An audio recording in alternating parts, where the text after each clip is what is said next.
Magandang hapon sa inyo ulit mga kalagalag. Meron akong bisita ngayon ng taga Bulusan, Sorsogon. Inabutan niya ako habang gumagawa ng mga order na siya ng ating mga hunters. Si Albert Fuentes, kaibigan kong hunter nga, taga Bulusan. Napunta siya dito, may dala siya sa aking pasalubong, isang mistisong labuyo. At sinukat namin sa aking sling carrier bag.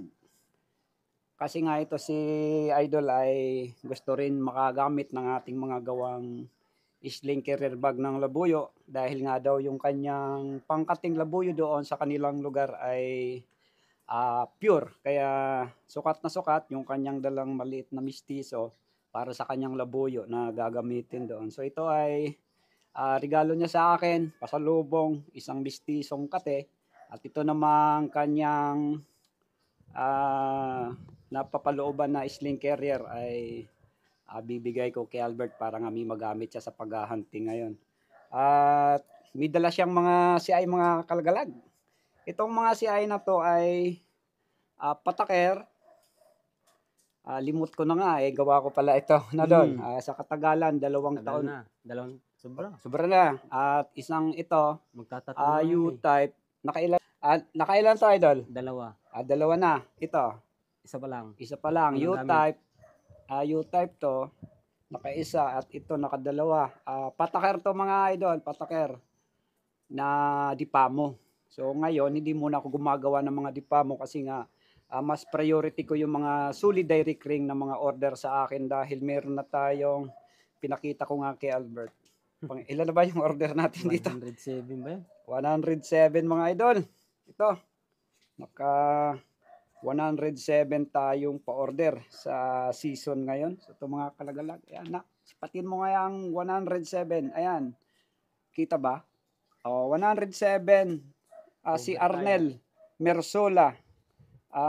Brown box ang kanyang order at siya ay taga Cagayan. Shout out ko nga yung mga nagpapagawa sa atin, tinatapos ko ngayong hapon mga Idol. Ito ay order naman ni Nante. Ito. Idol, Nante, ng taga saan ba to Idol si Nante? Dito pa yan, sa unahan. Saan? Ayan. Iloilo. Nante, ito na yung order mo at ito nga ay nabayaran mo na kanina sa GCash. Bukas, rinig ipa-deliver. At ang pangalawa na to, meron tong stopper mga Idol. Nagpalagay ng stopper sa silo sino ba to? Saan ba yung sinante? Sa kabila yun ayan. Rodrigo Cruz. Ayan, may stopper ng Bataan. Bataan. Taga Bataan to. Shout out sa mga taga Bataan at Iloilo. Ito na Idol ang yung box type brown na meron nga stopper ang mga silo. Bali, may dalawa pa tayong base tatapusin.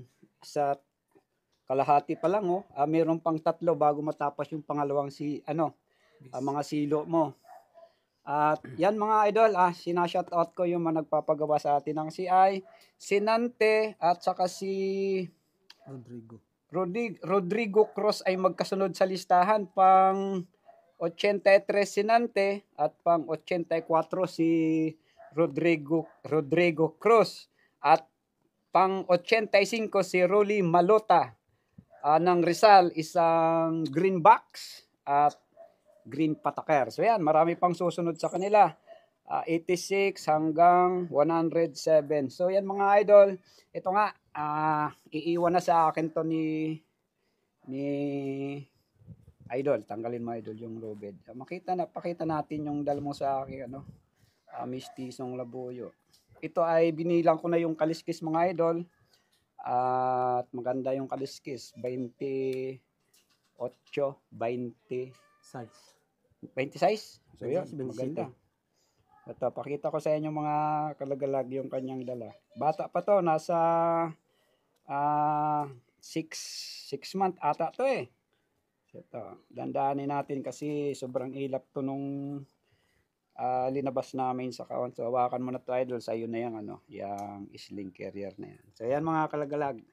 Ito ang ating tumba pa yung palong kasi di pa ata ito masyado tigas Yan mga kalagalag Gandang labuyo. O, dito na, may asawa na itong isa dito.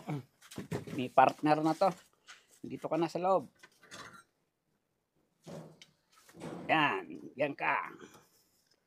Okay. So yan mga idol, no? Itong sling.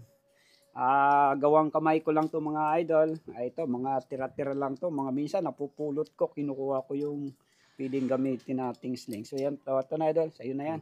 At siya ay pupunta pa ng International Airport sa Daraga para sundin yung kanyang nobya.